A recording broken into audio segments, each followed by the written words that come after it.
আসসালামু আলাইকুম। কে শুনে এই লক্ষ লক্ষ মানুষের বুকের শব্দের কথা? চারপাশে তাকাই, মানুষের কষ্ট নিয়ে কেউ কথা বলে না।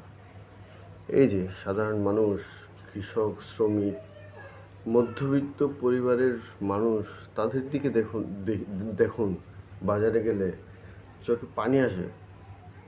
সব কিছুর দাম যখন আকাশ ছোঁয়া, তখন মাস শেষে বেতন ভাত দিনমজুরের রোজগার থেকে কিছুই কুলিয়ে ওঠা যায় না। যখন মানুষের নীরব থাকা ছাড়া আমার কোনো উপায় থাকে না, তবুও মানুষ চুপ। কেন চুপ? আমরা কষ্টকে ব্যক্তিগত ভেবেছি। আমরা একার কষ্ট কারো কাছে বলে কি হবে? আমার একার কষ্ট কারো কাছে বলে কি হবে? এই চিন্তায় আমরা নিজেদের গুটিয়ে নিয়েছি। এই নীরবতাই কি আমাদের একমাত্র পথ? কিন্তু আর চুপ না। এই নীরবতা আর নয়। যখন অন্যায়, যখন অর্থনৈতিক চাপ সব সীমা ছাড়িয়ে যায়, তখন নীরব থাকা মানে অন্যায়কে মেনে নেওয়া।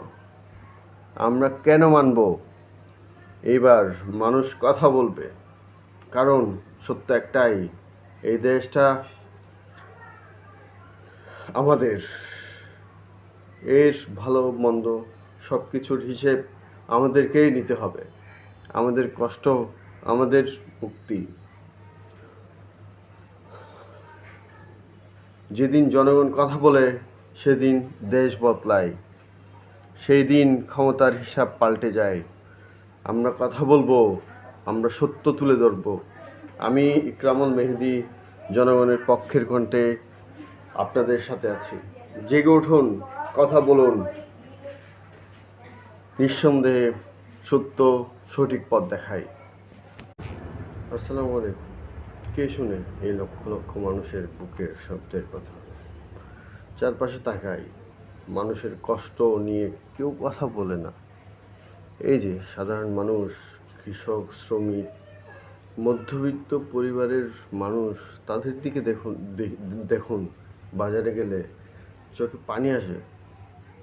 সব কিছুর দাম যখন আকাশ ছোঁয়া, তখন মাস শেষে বেতন ভাত দিনমজুরের রোজগার থেকে কিছুই কুলিয়ে ওঠা যায় না। যখন মানুষের নীরব থাকা ছাড়া আমার কোনো উপায় থাকে না, তবুও মানুষ চুপ। কেন চুপ? আমরা কষ্টকে ব্যক্তিগত ভেবেছি। আমরা একার কষ্ট কারো কাছে বলে কি হবে?